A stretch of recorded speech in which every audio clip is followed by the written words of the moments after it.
Hey all, Jason Levon, priest at St. Luke's Episcopal Church in Milwaukee, Wisconsin. Welcome to another edition of Pause and Pray.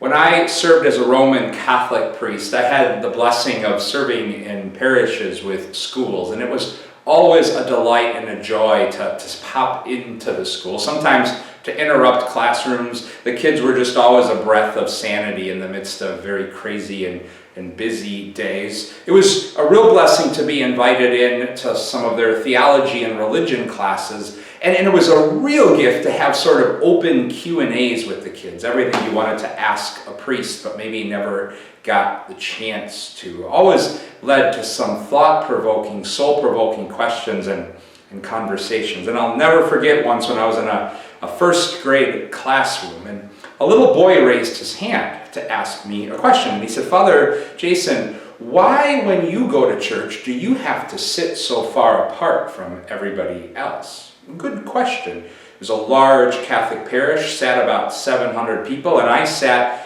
pretty far back behind the altar while everybody else was either in front of or on the sides of the altar. And then he continued his question by trying to figure it out himself, which was always cool to see the kids try to do. And he said, "Is it because you are in a timeout and you have to sit up there and think about what you did? Because I get those a lot."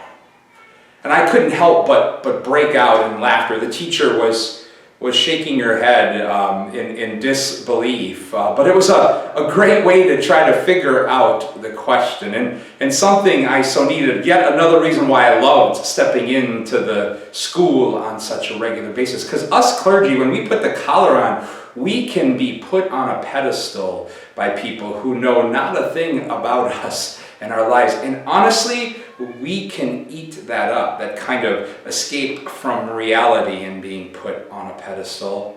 But this little boy wasn't putting me on any pedestal. He thought I was nowhere near above timeouts, just like he wasn't. And there was a real gift and goodness in that for me to hear, something I need to continually hear in my life, a call to bring me back to earth. In today's daily office, we read from chapter 19 of Luke, telling the story of Zacchaeus, the tax collector, who climbs a tree, gets a little distance from himself and earth, all to get a glimpse of Jesus, because there's these crowds swarming around him, perhaps giving him an out-of-this-world reputation. And Jesus does something wholly ordinary. He comes to Zacchaeus, calls him back down to earth. "Zacchaeus, come down." And then invites himself over to the most ordinary and familiar place Zacchaeus knows, his home.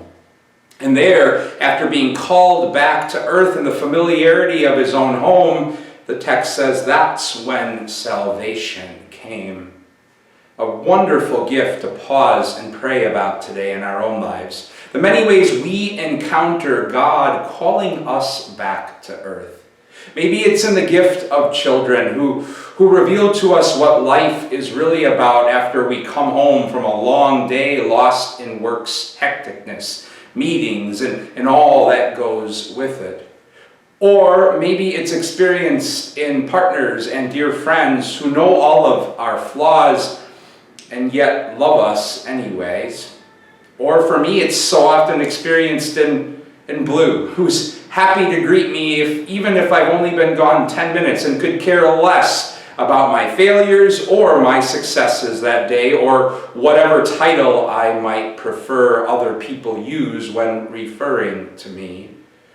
Just some of the ways we encounter God at work, calling us all back to earth, to the ordinary, familiar lives that we live, because that's where we are most often. And thanks be to God, that's where God is most often too. God's peace and blessings to you all.